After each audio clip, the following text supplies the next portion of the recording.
跑哪儿去了的一晚上，昨天哪里没去？我这两天我这几天都不见。谢谢苗老师的7个闪耀，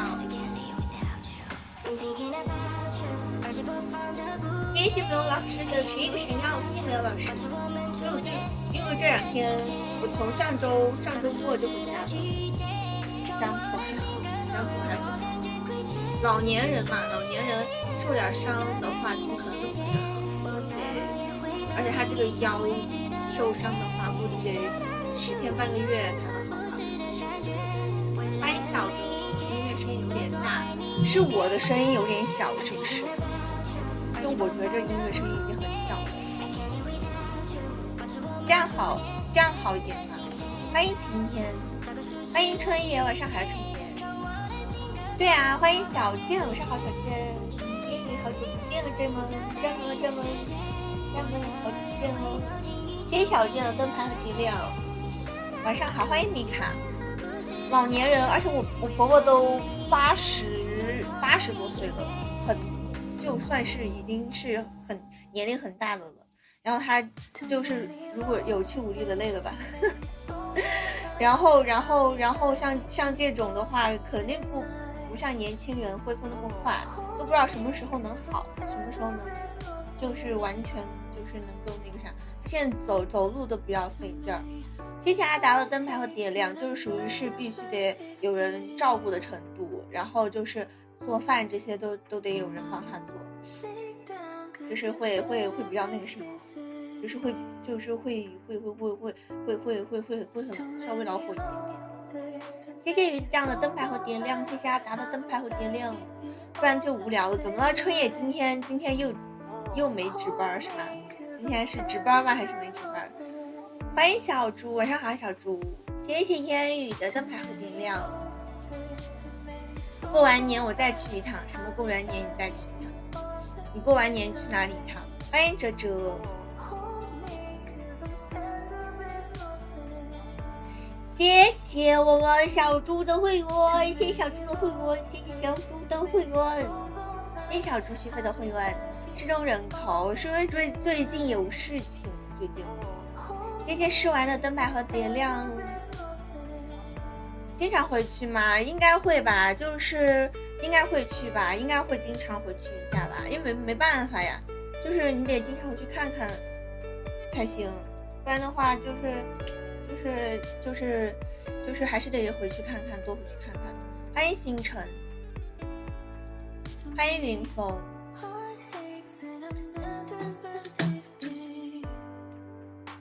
希望他能在过年之前能够好。播的话，我只能在上班时抽点闷。那你得多久啊？你抽闷烟的话，你得抽多久？谢谢大家的灯牌和点亮。小猪有没有什么想看的舞蹈呢？谢谢我们小猪的会员，而且我最近又在弄那个，因为我想的是，这个月之前，就这个月底之前把快递全部寄了，所以说最近还在弄周边，就事情还挺多的。欢迎小哥，因为我2月份的事情，其实是2月份事情还蛮多的，2月份不是过年吗？2月份事情还蛮多的，所以说我要赶快弄，不然的话我就会拖得更久了。我就赶快把那些该弄的弄了，多回去挺好的。但是确实我回去，但是多回去的话，因为我回去一次，我不可能说今天回去明天就回来，我回去可能就会又待个2-3天，又待个几天才会回来。欢迎气泡心态，欢迎鱼子酱，一会儿一根少抽点儿，多抽对身体不好啊。欢迎二哥，晚上好二哥，谢谢二哥的点亮，谢谢二哥的灯牌。我感觉确实我做好，我明天应该也不播，明天估计不播。昨天下午刚买的，现在就剩2根了，少抽点对身体不好啊。就是很多时候年轻的时候觉得无所谓，但是真的很多事情就是老了之后你才知道，就是还是得从年轻的时候就爱护自己的身体。就像我现在觉得天哪，就是我婆婆都算是身体比较好的那种了，就是怎么说呢，就是她60多岁的时候还能跳舞。我在想，我60岁还能跳吗？真笑死！他以前就喜欢在广场上跳那种双人舞，知道吧？在我读初中的时候，小学、初中的时候，他那个时候可喜欢广场上跳双人舞了，就跳那种跳舞了，就是那种他每天都会出去跳舞。所以他还是算是就是很多老年人可能到了70多岁就得拄拐杖了之类的。但是我婆婆就是因为这次她腰受伤了才拄拐杖。他之前都不会说，他虽然说脚会疼，膝盖那些可能年大了确实会疼，但是他不会拄拐杖之类的，还会慢慢走，还是走得动的。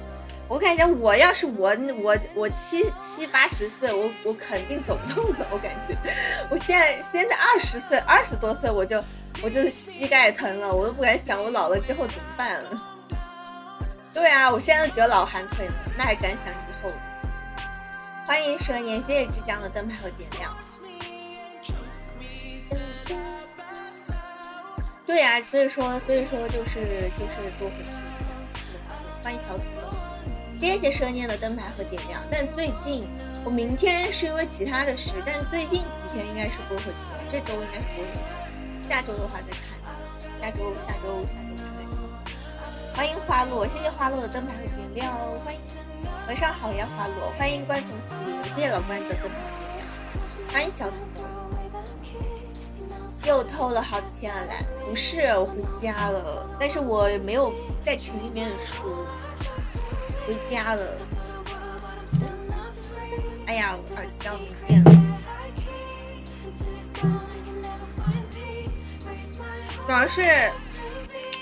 主要是现在真的就是。我下周估计就要放假了，正好我也想放假。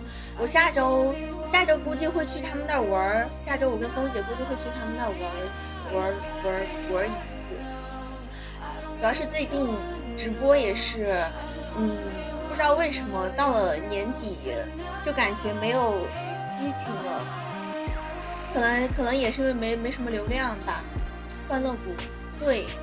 去玩一下，明年的话，明年看那个什么，明年看会不会多一点线下之类的。欢迎可爱布，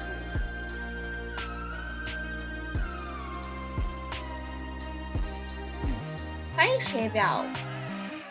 下周去他们那玩一下，联络一下，跟大家联络一下，毕竟很久没见了，买不起门票怎么办？你在手机上看呀，又不是非要线下看。我们去应该不用买门票，应该哈。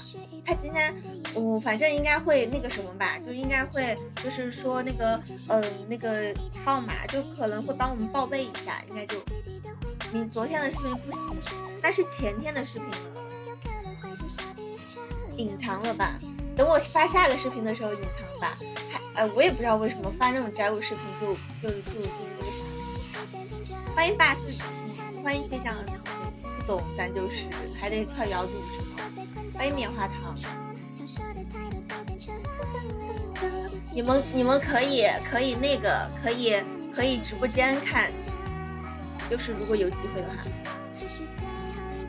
我今天准备再录一个视频，要是我今天再录一个视频，我发了之后，我可能就会把那个上一个视频给隐藏掉了。但是我没发视频之前，我应该不会隐藏，因为我最近那个库存的视频比较少，我怕我隐藏了之后，就距离上一次发作品太久了，感觉不太好。所以我准备先发一个，然后再隐藏。但确实上一个流量不怎么样。欢迎665。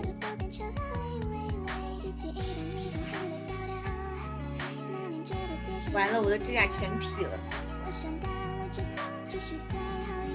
我们可以点点赞哦。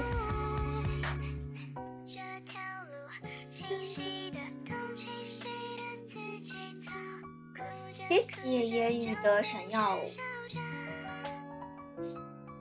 然后下周末估计可以给大家直播，好不容易周末直播是不是？我下周末应该，因为下周末会跟他们一起去那个什么，一起去泸州那边拍摄，然后到时候就可以跟大家一起直播。我现在就感觉人多一点直播好玩一点，现在我就觉得一个人直播会很无聊，而且最近不知道为什么就是怎么说呢，就是感觉很难，然后就不是特别，其实说实话就是不是就有点怎么说呢，稍微有点排斥。所以说我想是因为一个人播会很无聊，然后最近又不是很想跳舞，所以我想是到时候出去的话跟大家一起可能会稍微好一点。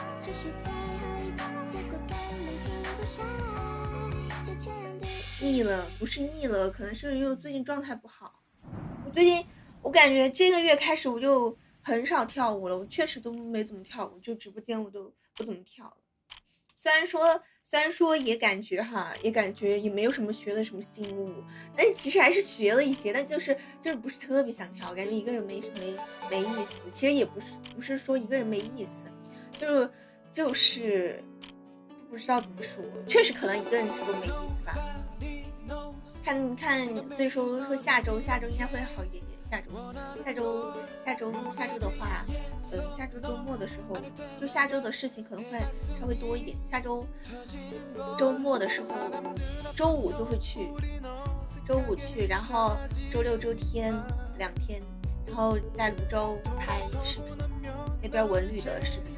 所以说到时候我估计到时候大家一起住酒店，估计大家就会晚上直播，到时候就可以跟大家一起直播了，就会比较有意思热闹一点。欢迎小圆，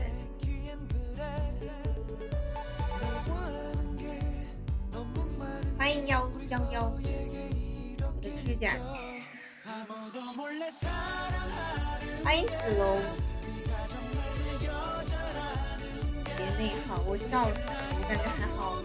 其实，怎么说呢？我感觉还是要完了，我这个指甲彻底被我弄皮了，我得那个什么了，我得，指甲刀快剪一下了。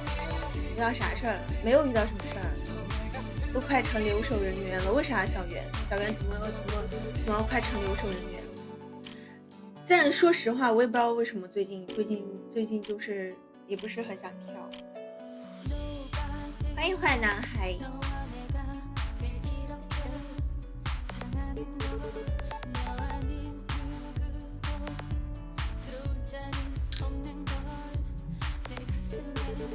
开心一点，我也没有不开心。欢迎拉拉，这个萝卜是谁哟？欢迎黑梦，我是黑梦。我看一下我们。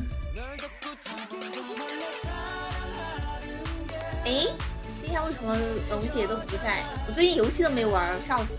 萝卜是笑的。纸巾呢？萝卜你纸巾在哪里？彻底没烟了，你抽完了当然没烟了，笑死！小抽屌，就是说小萝卜在看你，那纸巾呢？头一次在这里看到你和平常不一样的状态，还好吧？我感觉我最近这一段时间都是这个样，就是感觉一直坐着的。欢迎我好困，星露谷。对呀，我都好久没玩星露谷了，我这2天都没玩星露谷。欢迎世界美我也行，明显看出来了，你这都能看出来，我笑死！我感觉还好吧，也还好吧，没有那么糟糕啦。要是我很糟糕的话，我肯定都没法直播了。到时候如果真的状态很不好的话，我肯定不会播了，因为我不可能说我状态很不好，然后我直播的话很容易崩溃的。到时候我会把那种负面情绪传给你们。到时候你们本来是看我直播解妹儿的，结果看完我直播第二个全抑郁了，是不是？全深夜 emo 了，是不是？笑死了。所以说我肯定不会那个什么的。龙姐说不玩了，还是天天玩。龙姐已经比之前好很多了。欢迎阿光。之前龙姐才是疯狂，现在已经好很多了，没有之前那么疯狂了。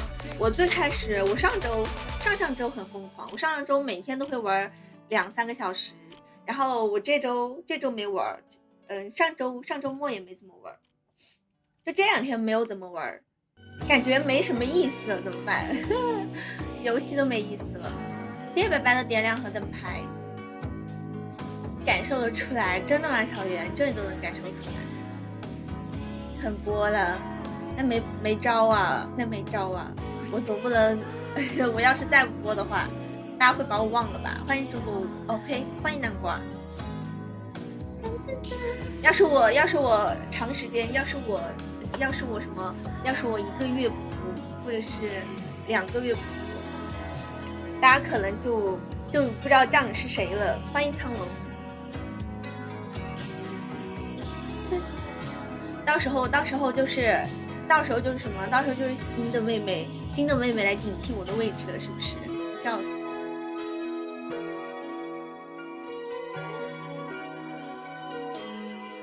到时候一开播的时候1个人都没有，然后一出去一逛，然后发现外面全是人，就是认识的人怎么全跑外面去了，是不是？就这种感受人的情绪是必学第一课。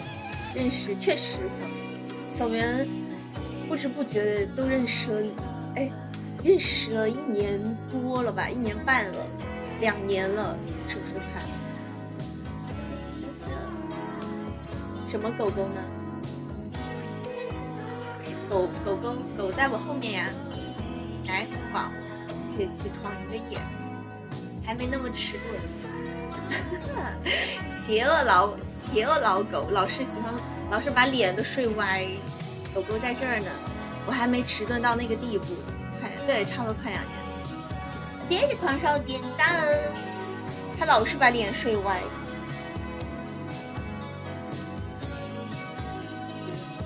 都536天了，536天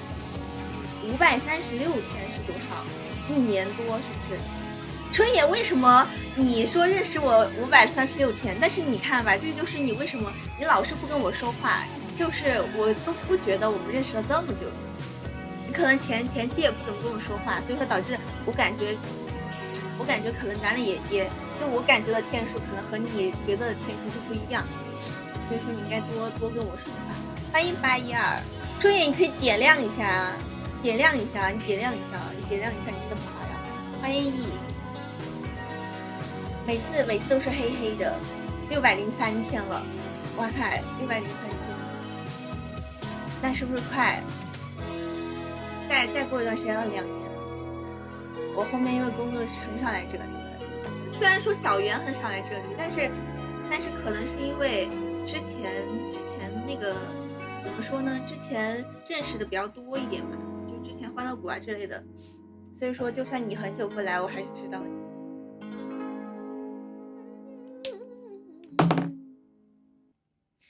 到现在都有1年半了，对呀，所以说就很快啊。我觉得其实也挺感慨的，就是大家看我这么久了。你想想，要是换做别人的话，就是其实说，就像换做别人的话，就属于是那种什么呢？就是你也播，你播一段就是你每天也不像那种全职主播一样，就是每天会播6个小时或者4个小时，或者是怎么样。所以说就是很难，就是怎么说呢？就是这种情况的话，就是很难维持粘性，就很难维持粉丝粘性。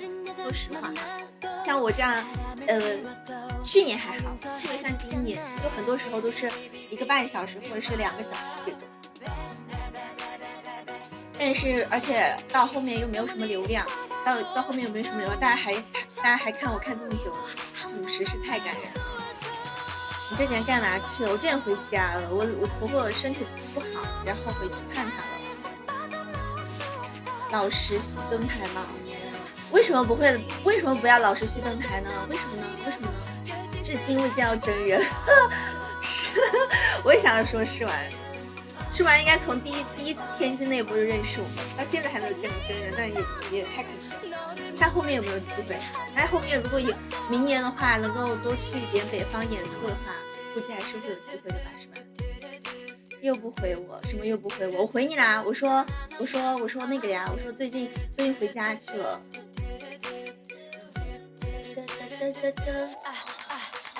老冷淡了，我冷淡，我还冷淡。我还是蛮热情的了。欢迎罐头，欢迎高的数学。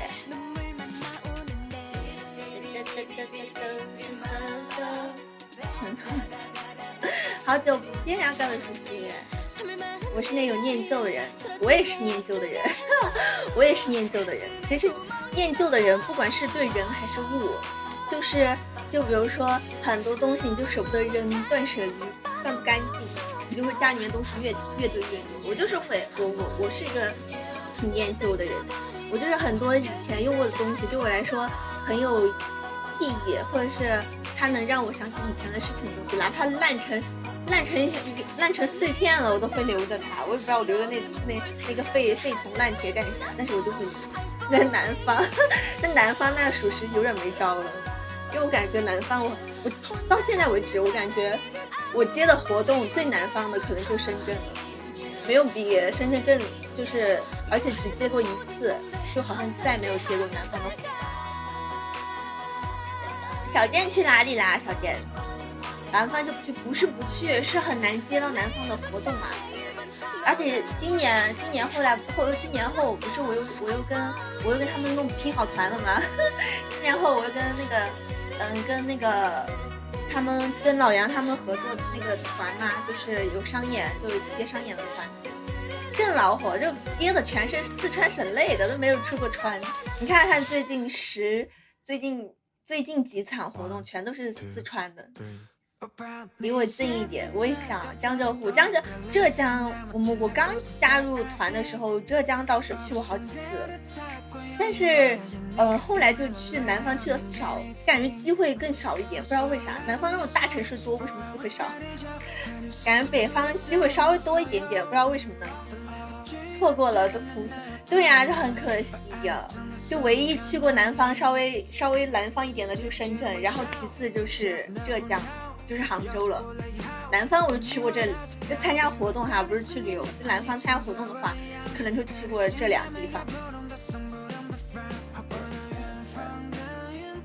帮我买票，维护一些朋友，维护一些朋友谁呀？小钱，小健谁呀？自己无聊了，什么自己无聊了？你们不在之后才去了深圳欢乐谷，看看之后有没有机会，看明年吧，一切都看明年，看明年的造化，看明年会不会多点线下，多点企划之类的。不然的话，我觉得说实话，我应该也不会，如果明年我应该也不会像今年这样了。就是我今年不是从下半年开始，就是一直属于是那种个人自己的状态嘛，就是没有加入任何，就是自从我从上个公司退了之后，就没有加入任何公司，也没有那个什么，就也没有加入新的团。那段时间就全是全是我一个人嘛，那个发作品啊，各种，然后直播也是。但是我明年应该不会再这样了，因为这样真的会很难，因为这样真的就是你直播，就你没有流量的话，直播也很难，然后那个作品也很难，就是而且还会掉粉。所以说我明年应该不会这样，就不会紧着直播了。你去了不那么难，什么我去了不那么难，你还有我。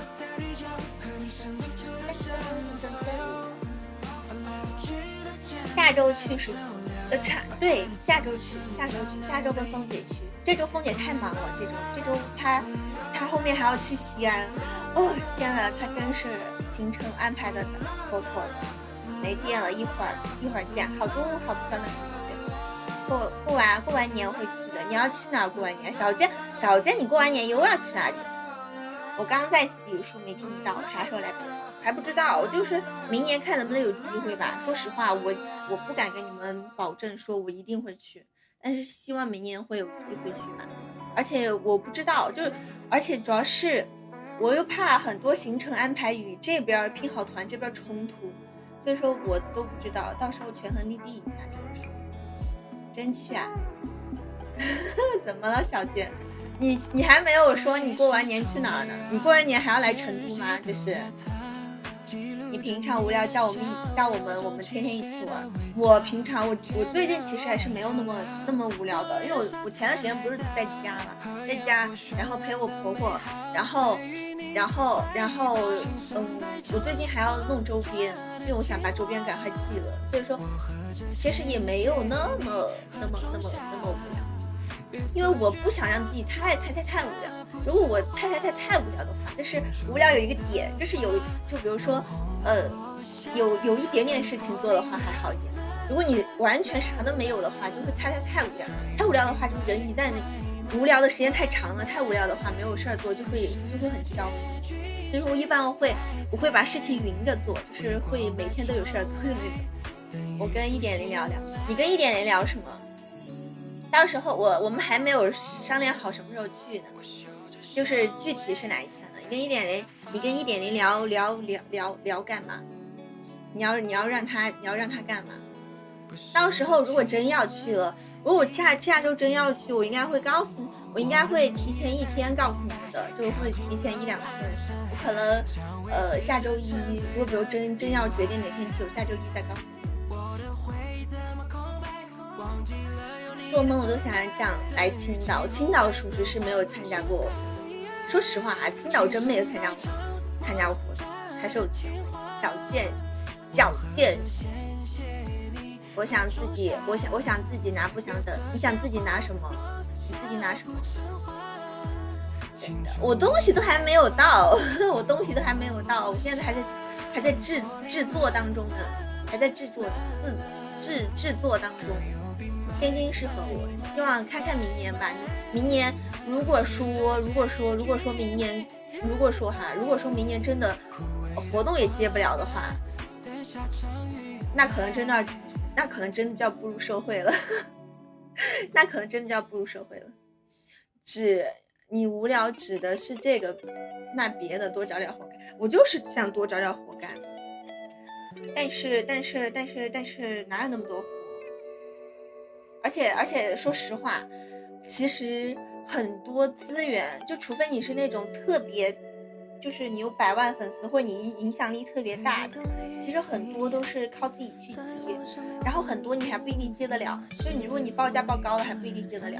然后其次就是很多人都是资源类推，你懂吗？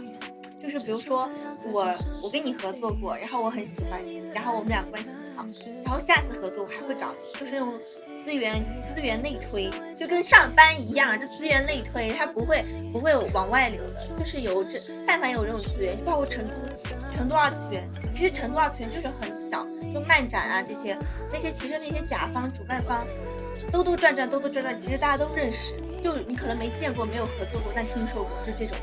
很多情况下就是你有这个项目有这个活动，他会内推给自己认识的UP主，然后博主也好，这种就是你这样会有人情，你懂吗？所以说他们一般就是哪怕你的体量小一点，他会内推给熟人，然后他还可以自己从那个上面赚点什么抽成之类的。所以说你反而个人的不好，还是要那个啥，还是要抱团群像，就是你这样的话资源会好一点点。所以说这是社会的残酷，真的你个人很不好混，除非你真的像那种什么悟空，你知道那个悟空吗？在下悟空那种真的就是爆红，然后非常流量非常高。不然就一般情况下，像我们这种小博主、小 UP 主情况下，你一般是很难接的。有时候你的报价很低，他都不一定愿意要你，就这种。但是你如果报价很低，你又觉得不划算，你就说我辛苦了那么几天，来回跑，那我才这么点钱，你就会不愿意，你知道吧？就是所以说这个就是那个道理。广东都是对呀，就是说很多时候就是会资源内推，就资源都是自己内部，就肥水不流外人田，内部消化，给自己的朋友的朋友，然后认识的圈子越广，就这样，都很小的，对，真的就很小，圈子确实很小。成，欢迎下周还没有确定啊，等我真的要去了，我再给你们说。你们现在不要那个什么，等我真的要去了，我再真的决定要去了再给你们说。呆妹，呆妹妹一夜爆火，呆妹是谁不知道？出场费不便宜啊，但是悟空的出场费不便宜，是因为它流量很高啊，它能够带动很多人去，就是它真的能够带动现场很多人去漫展，所以说它出场费高，那是因为它真的那个啥，你知道吧？走啥形式去玩，什么走形式，走啥形式，什么，白白在说什么？欢迎神神，好久不见啊，神神。等我真的要去了，我再告诉你们。现在你们不要觉得我就会去，万一我不去呢？是不是？到时候你们说的人尽皆知，都以为我要去，结果我不去，那不是啪啪打脸吗？所以说，等我确定要去的时候，我自然会告诉你们。欢迎涛弟，我不追大网红，但是大网红带来的利益确实很高啊。那他比如说那些小漫展，但凡花点钱请个大网红，那他们获得的就是场观就会很多，知道吧？他有可能就更愿意，比如说他这笔主办方这笔钱，他可以请一个大网红和2个小网红，他肯定愿意请一个就是带来的收益更高的大网红，就这种意思。我不去我最高兴，我笑死小健。小健怎么了？不想面对，还是去参加什么参？还不知道呢。如果去的话，肯定去玩啊。那不然还能如何？参加团是什么意思？我只喜欢优质coser，但是现在你没有发现吗？互联网也算是饱和了，就属于是，就是你会稍微比较难的，就但凡换做两三年前会比较容易，但现在就是入场的人太多了，所以说就是会卷，你知道吧？就是会比较卷，就是属于这种。欢迎我永远，王不见我，见了又如何？怎么了，小姐？谢谢这点赞。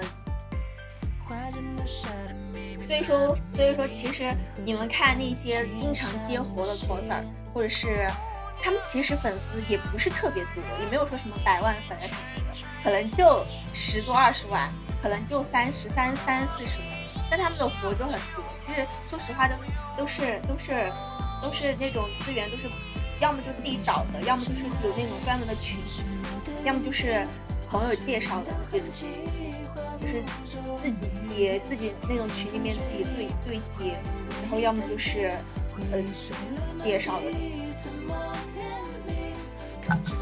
树敌了，为啥树敌了？另一个王保护不了你，什么另一个王保护不了我？咋了？谁？我跟谁树敌了呀？我也跟谁树敌了？我没跟谁树敌啊。努力一点，看有没有机会去成都找呆妹别吧。这成都呆妹是谁？呆妹是谁？总不能说是我吧？我又不是呆妹。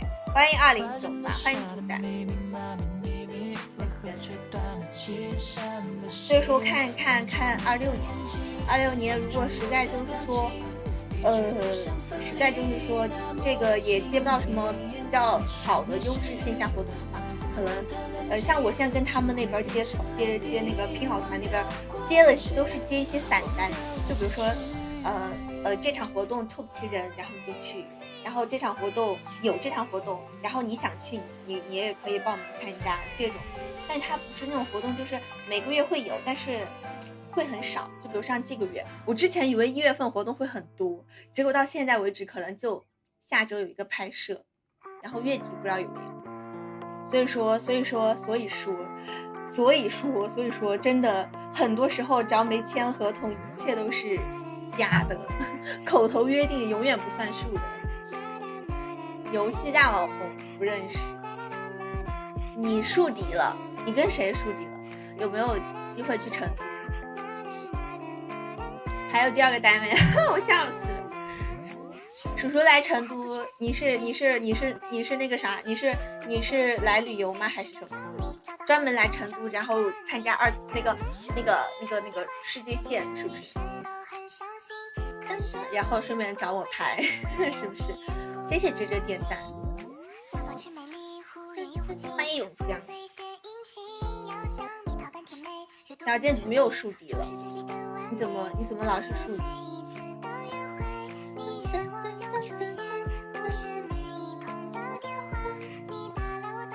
也不是不行，因为我想你来的话，估计是参加世界线吧。世界线我上一次参加还是上一次，我很久没有参加世界线，我已经很久没有去过漫展了，就是那种就世界线漫展了哈。像上之前我碰到那个谁，我碰到柯梦，就是之前不是跟柯梦一起去玩吗？就是不是去玩，去参加活动嘛，就是跨年那天嘛，单都是留出来的。你是说，哎呀不好说这种，要么就自己积的。然后当时跟柯梦聊天，他就说他还约了他的好朋友去1月，就今年暑寒假的世界线玩还是什么。之前不是老也去世界线玩，我就想说，不是世界线有啥好玩的？他又说去世界线拍照，我都不理解。就出 cos 去拍照，然后一天忙忙碌碌的，然后很累，会走很多步。但我感觉，要是没有人特意叫我去世界线的话，我应该，或者是有什么事情的话，我应该不会去世界线。因为世界线人很多，就是我更愿意在家在家的那种。欢迎蛇年，除非有人跟我一起去，就是比如说约的一起去玩，不然的话我一个人是不会去的。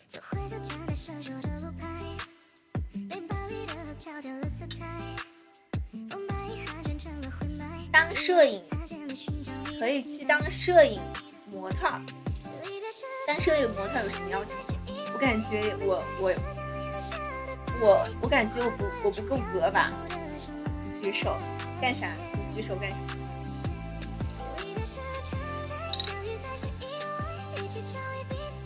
千万别提刘小姐。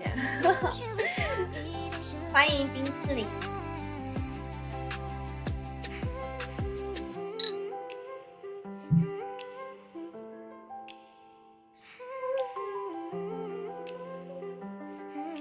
包谷的，我感觉，其实说实话，我以前上大3的时候，我还被那种就成都春熙路他们的那种模特招聘给骗过，骗了我大3那会儿骗了我1000块钱，给我肉疼死了，我想报警了，但是好像想想算了。后来我再也不接触模特这个职业了，感觉都是坑。开始打算戒烟了，戒烟好啊，戒烟对身体。那个时候还是太单纯了，什么都信啊。那个时候大三那会儿，没经过社会的毒打，被家里面保护太好了，什么都信，觉得世界上的好人多，结果一出去就是一个骗子。欢迎虎虎大王。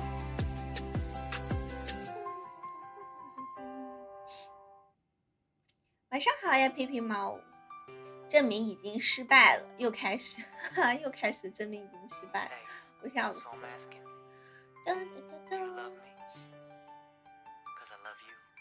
今天小龙女居然不在，看看萌姐，看萌姐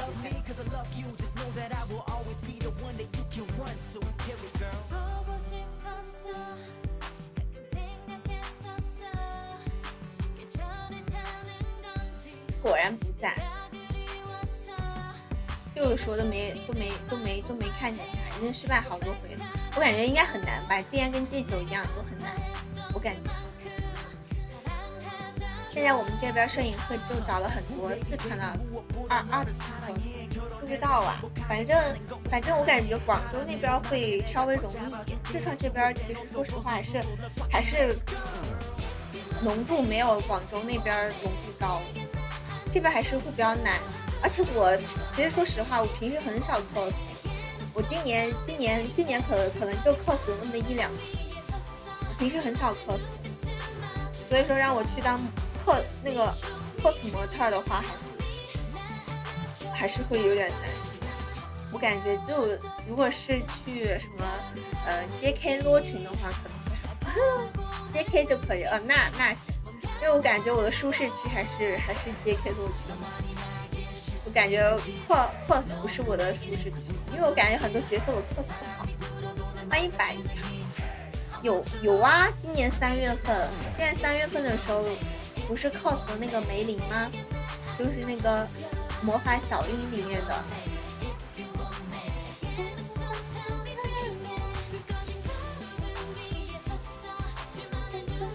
不是 cos 的这个吗？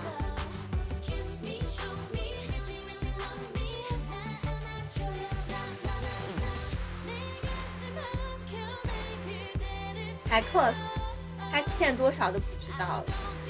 想想那个宠啊，那个我都不想说，那个可是我当时为了能够立即得到那个假发，我花了2笔钱，就是因为我当时我老是喜欢临时去做这种东西，然后当时那个假发我在闲鱼上找了一个，你知道那种假发就是那种修理过的假发都很贵，然后我就去找那种修理过的假发，然后他要排单，就稍微好看的他要排单，然后一排单，哇塞，那个时间就不够了，然后我又加急又得加钱，我怕那个加急的都不够，我就自己买了顶假发，我说到时候大不了自己修，结果没想到加急提前1天到了，然后我自己买了顶假发就准备自己修的又放在那儿，我现在说那顶花了2顶假发的钱，给我气死了，然后我又退不了，我说挂闲鱼，挂到现在都没挂，因为那个不好出，梅林不好出，说实话哈，花完了接烟肯定能接掉。罗裙都是跨岛，对呀，我就说如果是 JK 和罗裙的话，我会就是舒适区一点，说实话 cos 会少一点，那能接了，买不了就能接的。安排完了，你安排啥了呀？你又安排啥了？断了，谁也不认识我，什么谁也不认识。欢迎132，欢迎4档2字，欢迎 David， 晚上好呀 David， 谢谢 David 的灯牌和点亮。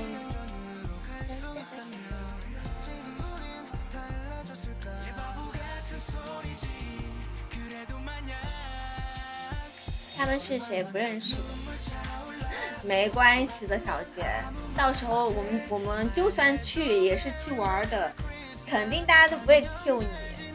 说实话，你不应该，除非有什么事情的话，不然的话，除非你做了点什么，不然的话应该是不会 Q 的。因为我们去的话，应该不会参与很多他们的那种东西。就什么 PK 也好啊，所以说不存在这种感觉，真的可以试试摄影，会冷战一下。我不知道，我就是没有渠道啊，谁愿意找我当模特？你来了，你觉得你来了你不去啊？什么？你觉得你来？我们会去跳啊，但是我们不会 PK 啊，你懂我意思吧？就可能会去跳展示一下，就大家一起玩一下，应该就大家一起，就跟相机风姐一样。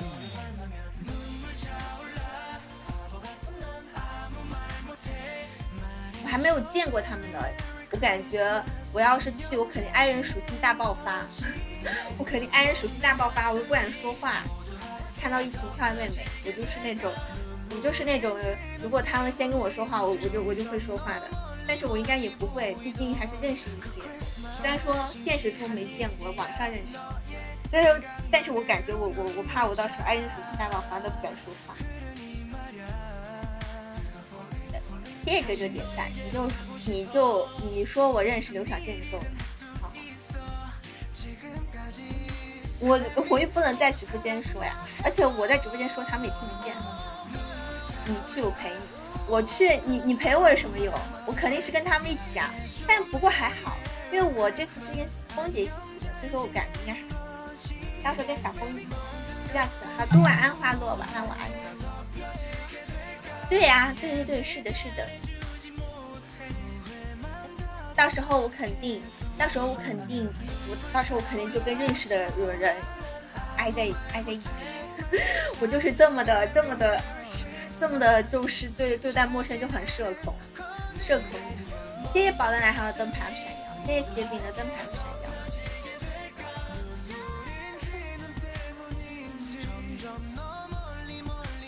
很社恐，所以说我得那个什么，我得有老熟人会好一点。谢谢宝藏男孩的雪绒花，谢谢宝藏男孩大啤酒。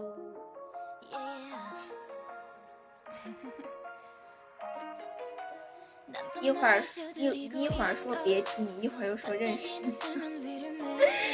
然后我跟他也不熟啊，我到时候肯定会跟峰姐黏在一起。我认识峰姐，我跟峰姐黏在一起，而且实在不行，我还有真真跟元宝。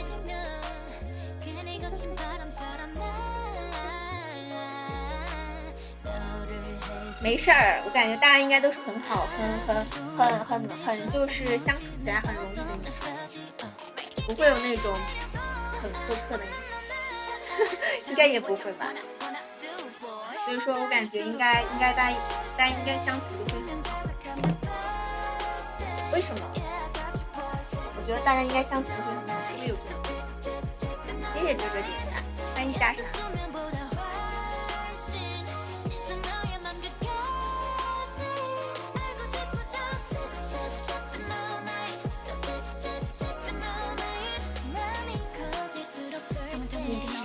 我提你干啥？欢迎呆呆，怎么啦，皮皮猫？我提你干啥？又不是，对，哲哲说的对，就是去玩，纯玩的，又不是加入，哪有那么多事儿？我们去一天就走了，我们又不会一直在那待。他们到时候就算不满意我们也不会，后面就算那个啥也不会也不会那个啥。我可能比如说比如说觉得还挺好的，以后可以多去玩。要是觉得不好，那可能就不去了，就这么简单的事儿。看如果比如说明年，就是怎么说呢？像这种都是多认识一个朋友，多一条路子。本来这种事，大家就比如说有什么活动啊，或者什么缺人啊，就可以互相叫着一起去，大家一起赚钱之类的。就根本也不是什么非要去干啥，要争个什么你我他这种，大家都是去认识交朋友的，是不是？就是去交朋友的。欢迎高德数据约会小哥说烟这个东西在我是真心想戒，我觉得戒了好，戒了你可以把烟钱省下来给我去灯牌，不然你老是不去，你看你的灯牌又黑的。烟钱省一点，给我去个灯牌。欢迎阿姨也可以去灯牌，阿姨灯牌也灭了，他们就会告诉我一堆坏事，告诉我也那有如何，告诉了我又不能把你怎么样，是不是？告诉了我就能把你，我就能把你制裁得了的。我隔着互联网我就能把你制裁得了，真的是。大家就是去玩，就是互相认识一下，毕竟互联网上认识了这么久，是不是？还是该线下网友见个面，是不是？就属于是这种网友见面，大型网友见面现场，属于这种，大家一起玩一下，认识一下就是了。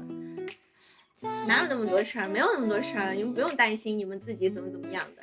谢谢阿姨的灯牌和闪耀，谢谢阿姨。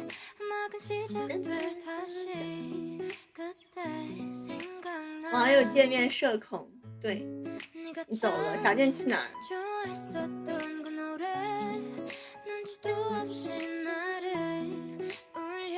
是的，网友社恐网友见面会，反正我是社恐，反正我还蛮社恐，说实话。欢迎涛弟，谢谢哲哲点赞。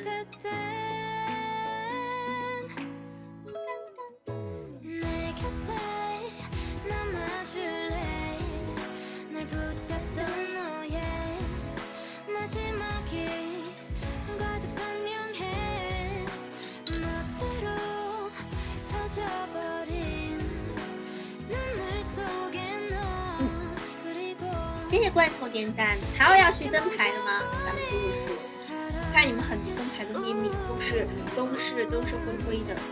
欢迎洋洋的。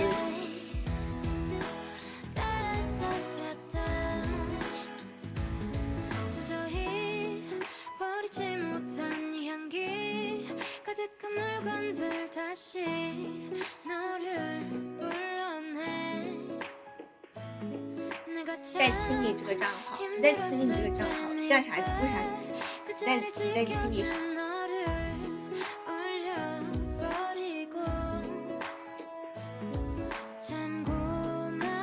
买不起，你没事呀，又不是说非要到现场看嘛，就算，而且我还那个什么呢，还不一定会去呢，我等去了之后你再说，万一不去了你就不用买了。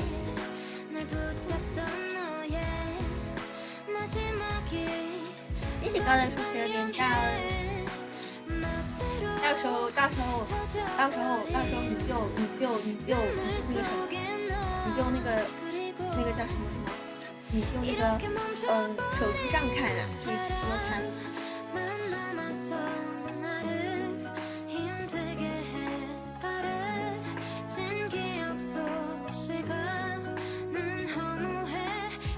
别想，那不是一样的。谢谢高的叔叔的点赞，欢迎啊！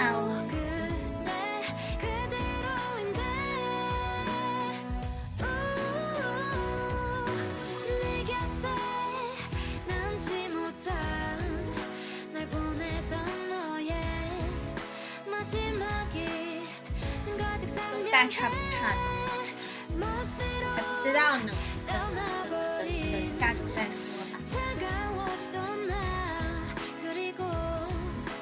我的好朋友都不在，我的搭子都不在，差太多。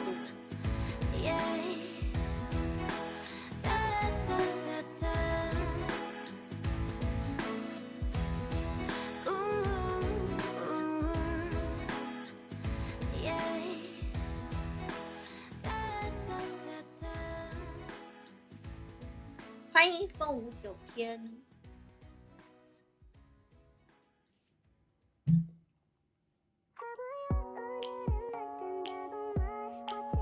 我们去找那个玩一下吧。欢迎袋子，不然的话我感觉时间过得好慢。耳朵冻红，我不是耳朵红了，我不是打了那个耳钉吗？然后我的头发老挂着我耳朵，然后挂着它之后，它就会，然后我就去抠，就是给它扯红了，然后我又抠了一下，就感觉我这个耳骨钉打了很久了。我感觉我是今年3、4月份打的，养到了现在，但是它都还没有完全好，感觉就是有一种感觉要养到明年才会好的感觉。我本来以为可能几个月就好了，它和普通的耳洞还是不太一样。真的睡觉，我都感觉我睡了，我从打了耳洞到现在一直在睡那种 U 型枕，就是那种镂空枕头，耳朵就会在你耳朵里面，就会下面掏一个洞，就是它是个方形枕头，但是中间没有东西的那种枕头，然后刚好就可以把耳朵露出来，就会压到耳朵。因为像刚开始打了压到耳朵会发炎，就算我没有压到，其实我耳朵也发过几次炎，但是我还是对我自己很心的。他每次发炎了，我就用那个棉签把那个里面的那些东西给它弄出来，反正还挺痛的。而且他之前我的耳钉掉过几次，我也是用那个针给硬穿过去，真的是我就怕疯了，因为打耳洞其实挺麻烦的，就是你要疯了你重新再打太麻烦了。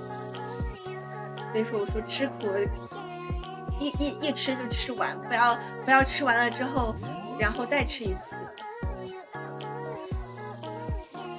因为如果你再弄的话，你就又得养的话就很麻烦，养的话你就又得什么东西都得从头开始，相当狠。我对这些方面还是挺狠的。其实我这个人对痛觉就是会不是那么，就是比如有些人他就会一下就觉得很痛，我不知道你们有那种感觉。比如说你们的手不是长那种道歉，然后你们给它扯了之后，有时候扯了不当，然后你们手这就会肿起来嘛，或者是你们指甲剪多了之后，你们这样压它就会很痛。我就是有点，其实有时候有点变态，我就是越痛越想去弄它，就是我哪儿痛哪儿越痛，我越想去搞它，就越痛的我就很痛，但是我想去搞，就是那种那种痛感那种，我不知道为什么就有受虐，越痛我就越去搞它。就像所以说很多时候我是就是像我耳朵那些就是痛而已。也是就很奇怪，是不是？有些人你痛你就不要去搞它，但我是越痛越去搞它，痛着很爽，笑死了什么。而且耳朵也是，像我耳朵肿起来了，就要用那个针给穿过去，然后把耳针给带过去。像我让他们帮我弄，他们都不敢帮我弄，然后我就自己戳出血来还是自己戳，只要不是特别痛，我都能接受。因为我以前学跳舞也是拉韧带啊，那些也是很痛，都是咬牙就忍过了。唯一不能忍的痛就是拔牙，但是我觉得我最不能忍的痛就是有史以来最痛的东西，就是突然感觉变得好奇怪。我那个东西就是肉痛，就是那种痛是真的接受不了。像其他的痛我都能忍的，像拔牙痛是不能忍的，太痛了。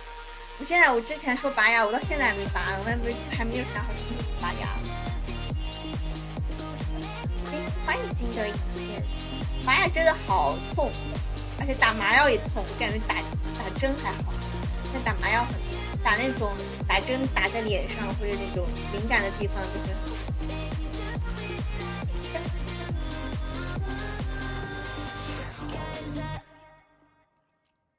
欢迎呆呆。我想去找他们玩，但是又不知道找谁玩，真的是。阿欧不会睡着了吧？这么久没有说话。空空在。他们会很厉害吗？反正我去的话，我只能找他们玩。像我就抠就会把耳朵抠。过年准备拔一颗智齿，两个一起拔了，两边一起拔，两边我觉得不要两边一起拔，就是两边一起拔你怎么吃饭啊？我觉得拔上下一起拔是最好的，不要两边一起拔，上下一起拔是最好的。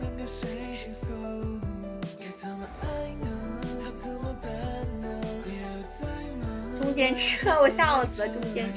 中间吃可还行，我笑死了。但是真的好痛。我之前门牙，我笑死。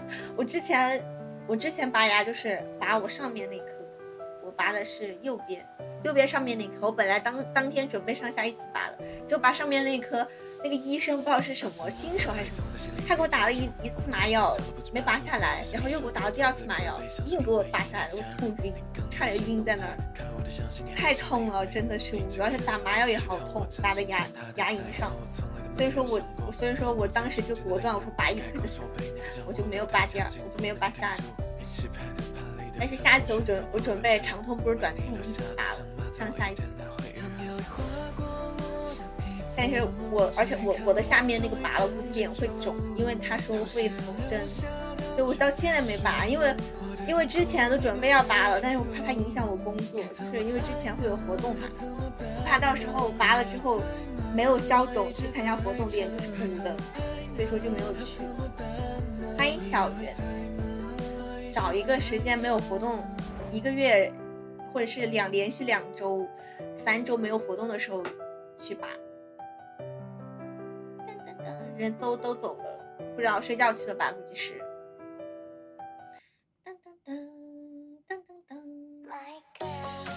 不得给加级？对呀，我就说那不得给我续个灯牌吗？每次都是黑黑的，那不得续个灯牌吗？是不是？也许吧。拔上面2颗，拔完止血就能吃。对，他说我们的。下面的不好拔，反正我的下面不好拔，我下面得开刀，所以说我一直都没去，主要是也是不害怕，我真害怕呀。我感觉要是我明天去拔牙，我可能从今天晚上我开始焦虑了，我从头一天晚上开始害怕焦虑了。攒钱买车，加油！那感觉蛀牙去拔也很恼火，反正我觉得要弄就早点弄，不能拖到后面，不然的话是真的很难受。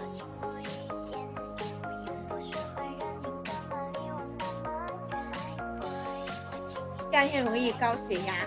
反正我看他们狠人一次拔4颗的都会发烧的，太吓人了。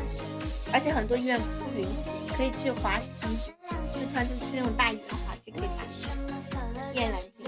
而且好的医生确实，我觉得拔牙也看医生的技术，好的医生拔一点都不痛，就是技术不好医生真的感觉要嘎在那儿，太痛了。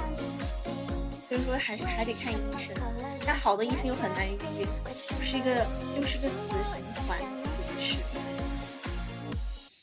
我们哎呦天哪，我想去找他们玩，但是我又月末放假去白金山，可以啊，挺好的。我好想去找他们玩，但是我又没事去玩一下了。但是我又不想那个什么，我又不想万一我输了做惩罚，我又不想惩罚。谢谢姐姐点赞。车看好的是一个领克03，领克挺好的耶，我感觉领克挺好的。智己我不知道，但是领克我知道，包输的。对呀，但是黑白配也能赢嘛。我上一次不就黑白配赢了吗？抱上大腿了。所以说我就说想出去玩，因为很无聊想出去玩，但是我又不想，我又怕运气不好，到时候黑白配不上，然后我又不想站起来，我不想做惩罚，就是很可笑，就想玩，但是又怕输。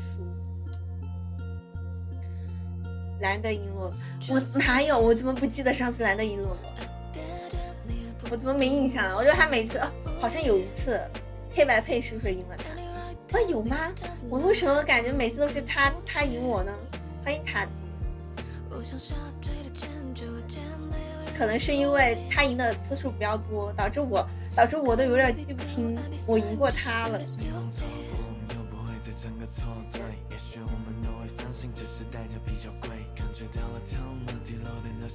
抓三美颜，我真的，除非很有条件，我再也不玩抓三。要是玩抓三，我指定是那个老三，不玩抓三。抓三的话，我可能就是我抓三，我就要抱着那种我必输的决心去玩，就是抱着我已经准备好节目去玩了，不然的话真的绝对输，肯定是第三，肯定是老三，不能抓三没赢过，真的抓三就没赢过。欢迎天涯海角。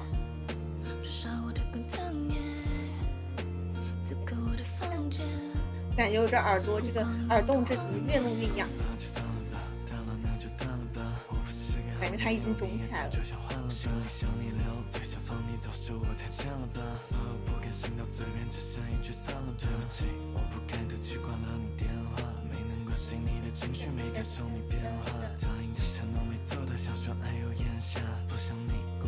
你别，因为它很痒，知道吧？它很痒，我想去搞，我想去弄，但是弄它就确实越弄越痒，我都不知道为什么，我感觉养了很久，养了半年多，它还没有养好，属实是很难的，我不知道什么时候能把它给养好。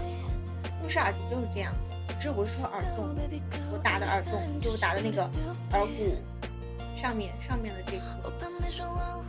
中间那个耳蜗好养，我发现了耳蜗是最好养的，就是耳骨上面是最不好养的，这一圈耳骨是最不好养的耳朵。欢迎记忆，真的很难养，我这边也不好养，这边也没有养好，这边也没有养好，两边都没有养好。打理后就是你肿起来之后，你这就会肿起来，就跟猪耳朵一样，会变厚，会肿起来。所以耳廓这里就会肿起来。欢迎诗怡，拿冰敷一下。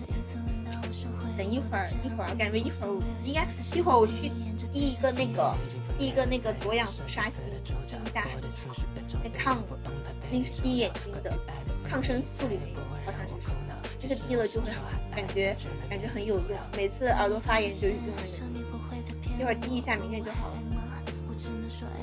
我们再过10分钟可以去灯牌了哟，再过10分钟可以去灯牌了哟。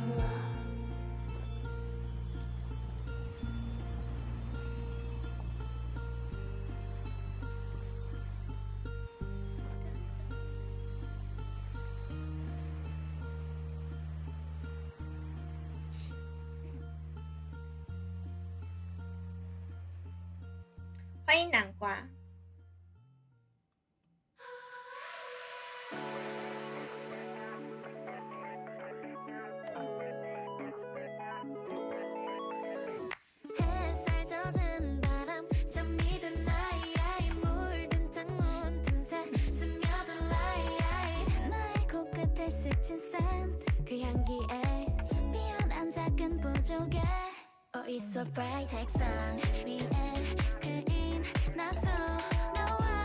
睡觉去，好的，去吧去吧，晚安。我还在想我一会儿要不要录个视频呢。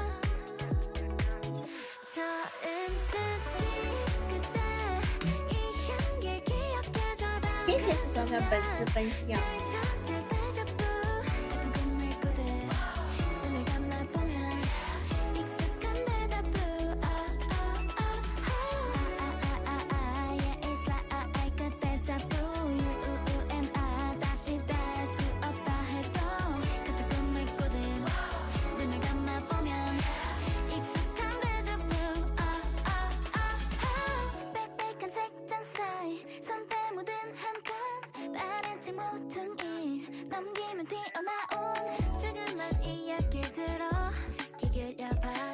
录视频我不知道该录啥，真的是，而且老是觉得自己没有衣服穿。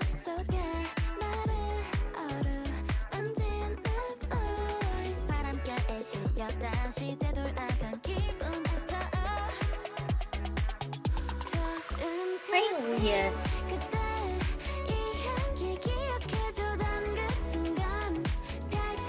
永远少见，真的，女生的衣柜永远的女生的衣服这样。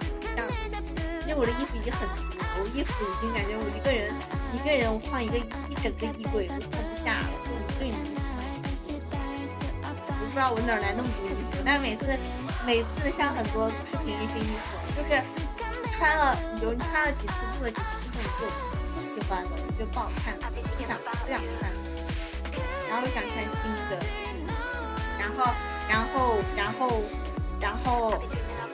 然后比如说去年买的衣服翻过年之后，就比如说去年夏天买的衣服，今年夏天就不想穿，就又需要新的。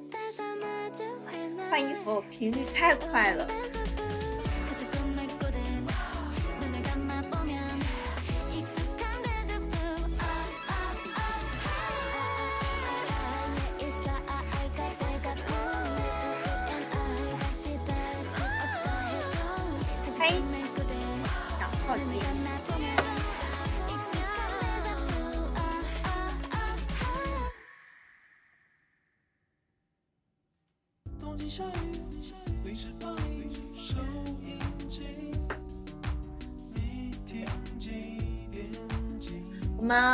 我们刚好可以再听点首歌，然后等大家续完灯牌，我到时候看一下，到时候下播的时候看一下要不要录个视频。如果不录视频的话，就得明天录。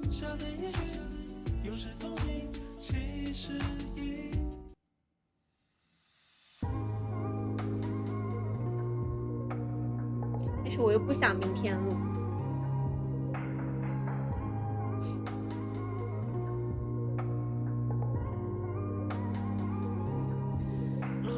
对啊，我还没有想好录什么，可能一会儿刷着刷着就知道录什么了。我可能会随机选一个什么抖音舞来录，随便选一个抖音舞来录。啊呜，我都以为你睡着了。随便选一个抖音舞来录，就当是什么？就当是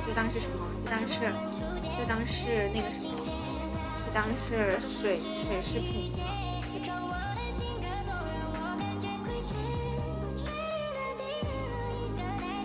对，所以选个抖音小档，然后录。因为我明天我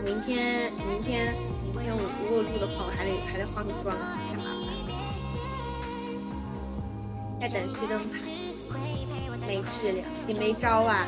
有时候你好好录的视频还不是没流量，反正你录的摇子比你好好录的更有流量，那也是没办法的事。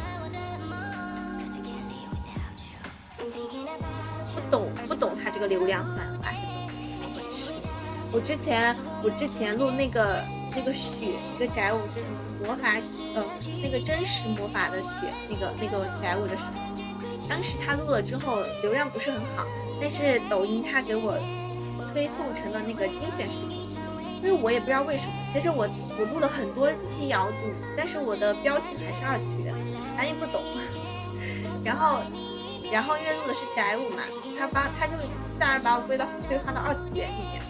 然后我想的是，他给了我个期限，就让我多录点这种。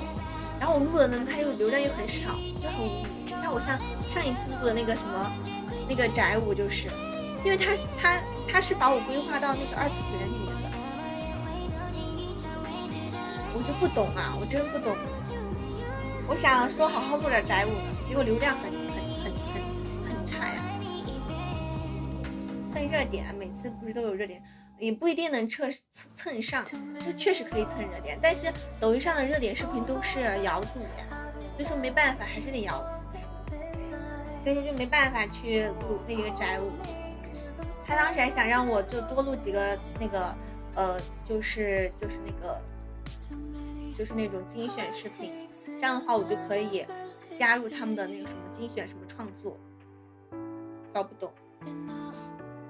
欢迎大饼830，但是我不知道要怎么录才能成为精选，但是我又不想录那种宅舞，因为录宅舞没有流量，所以说只能顺其自然了。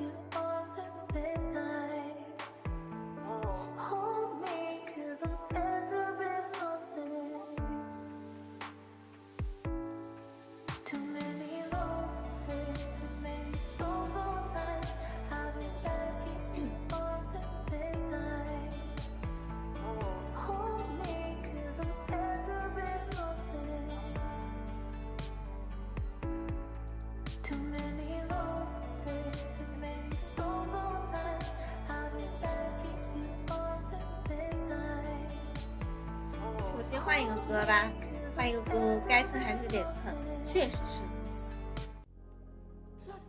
所以说我都不想管他那个了，不想管他那个叫什么，就是他让我那个就是录那种二次元宅舞类的，我都不想管他那个了，因为他说就是如果你被选为那个抖音精选视频创作作者，他会给你推流。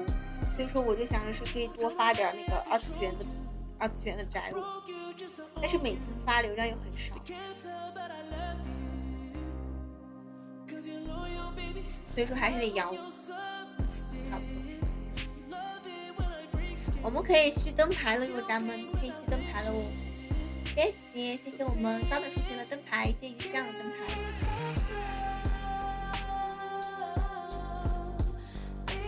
谢谢鱼子酱的闪耀，谢谢明天的灯牌，谢谢阿欧灯牌，谢谢直接灯牌。cos 视频很少，不耽误接活动，因为我又不是 cos， 我每次接的活动都是去跳舞的，所以说不影响。你看峰姐，她最开始不是想转型走 cos 吗？不是最后走着还是走回来了吗？即使你走 cos， 它和你接这种跳舞的活动其实是不是同一个的？我们走的赛道都不一样，所以说它不影响接活动。而且我都刚刚也说了，我说现在接活动其实你作为一个个人博主的话，其实很难接的。你除非把你的价格压得很低，然后去接一些很没有质量的活动，你才能接得到。一般他们那些优质活动，他们可能会选择更好的博主，就是流量更大的博主，话题热度更高的博主，或者是类推给认识的人，就是内部消化。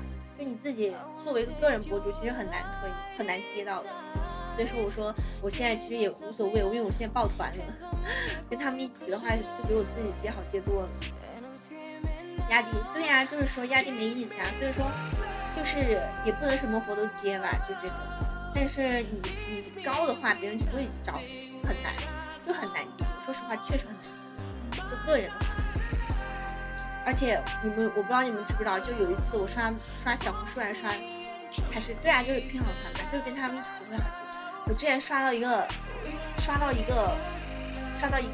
博主，应该是抖音上刷到的，那个博主他有30多万粉丝还是40多万粉丝，你想想30-40万的 coser， 还是算是一个体量比较高的 coser， 是不是？然后他就是有一个主办方找他接活动嘛，然后在对接的过程中，然后就说那个活动就按正常流程走的那种对接，在哪儿啊，干什么，然后但是我觉得那个 coser 也是心大，他们居然不签合同，不打定金，他那个 coser 是直接自费过去了，然后就去那个，然后他连活动就是只知道是一个漫展，是干嘛的，然后当天去了之后，然后就跟那个甲方对接，说第二天干嘛，那个甲方含糊不清啊，那个 coser 居然自费去的，然后订酒店也是他先自费的，然后说可以报销嘛。但是我觉得那个 coser 真的很心大，是因为他没有签合同，也没有给定金，就直接去了。结果那边去的是找了他去，然后当天你知道，当天晚上他头一天去嘛，第二天活动头一天去，然后那个主办方就找他说去吃饭聊细节，他就说他当时幸好他拒绝了，他说他在酒店直播就不去了。其实是去找他当那个的，就是陪酒的，你知道吗？去找那个 coser 去，然后第二天的活动其实也是去陪酒的，然后那 coser 以为是什么活动，给我笑死，吓人的很，这种真的我觉得很危险啊，个人，所以说一定要注意分别，就很多人他其实就是这样的。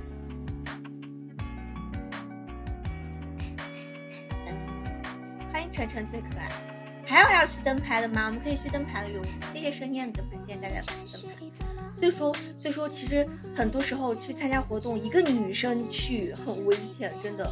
当时头一天晚上你知道吧，头一天晚上就说找他吃饭，就说找那个就是让那个 coser， 因为他不是头一天去的嘛，然后订的那个酒店嘛，那个 coser 就说就跟那个甲方沟通，就说第二天的演出流程是什么，第二天的流程，你说作为一个我来出席活动的嘉宾，我肯定是要问出于对活动的负责，我肯定是要问第二天的流程是不是？然后他就说吃饭见面的时候说，然后他就不去，你说太危险了吧？而他又没有助手，他一个人，你又没有什么管理，又没有什么助手，又没有什么的，就一个人就你女孩子跑去了，我觉得好危险，很危险。而他们又没有签合同，又没有定金，然后他还是自费去的，就想的是参加完活动就是那个钱和那个就是那个车费啊酒店一起报销了嘛。然后第二天的时候也是，第二天他一早就起来化妆了，化完妆之后那个主办方不理他，就跟他联系要去哪儿，就是去哪儿参加活动的时候不理他，就等到下午的时候才回他，然后又说那个活动改到晚上了。想想这个活动改到晚上，那除了那种跨年啊，这听起来就什么好东西。谢谢没有老师的灯牌。然后后来又说什么，但那个女生还好，她自己的地方性比较重，她没去。然后后面说，后面就好像暴露了。后来那个女生就真的就生气了，就是感觉事情很不对劲，因为当时他们还打电话沟通来着。后来的时候她就报警了，就当天晚上就报警了，那个女生就报警了，然后就请警察叔叔，就请那个帽子叔叔来解决这个事情了。然后就发现对方确实不是正规的那种活动，就是他们找人就是为了那个啥的。因为我跟他们在讲一个瓜，所以说就讲到现在了。所以说我说还是很危险，就是一个人还是很危险。对，我在跟他们说我之前看到的一个瓜，其实这种类似的瓜其实蛮多的，就是很多就是美其名曰说找你来当嘉宾，所以说一定是要走那个流程，就是先签合同给定金，然后再去。欢迎独鲁啊，我们还有要去灯牌的吗？就是说还有要去灯牌的吗？城市套路深，真的就是你真搞不清楚对面是什么人。所以说我说，而且那个女孩子她就是个人博主，而且她也没有团队，她每次参加活动都是一个人，也没有人帮她。所以说我觉得很危险。你说但凡她那天晚上就去了的话，我觉得很危险，真的很吓人。所以说幸好她当时拒绝了。所以说女孩子真的要多一个心眼在外面。所以说我觉得个人接活动，你要么就搞个那种助理跟着你，两个人一起会好一点，你一个人还是会很危险的。所以说我说一个人不好接，还是跟大家一起好接一些。谢谢罐头点赞。我们还要去灯牌了吗？没有的话，我们要准备下播喽。其实二次元各种，我感觉博主类的各种瓜都有，超级多的瓜，就这种瓜。啥故事讲完了啊？这种瓜其实很多的，这个社会真的不是我们想象的那么的明亮。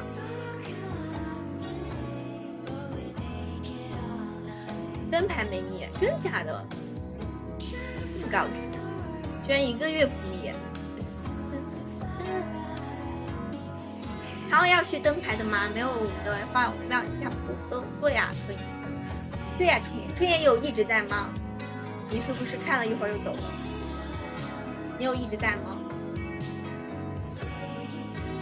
我要去看我要去看那个，要不要录一个什么视频了？对，罐头一直在，是的。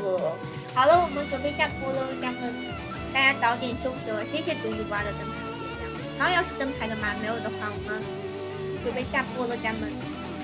大家早点休息吧，晚安了，家们，拜拜拜拜拜拜拜拜。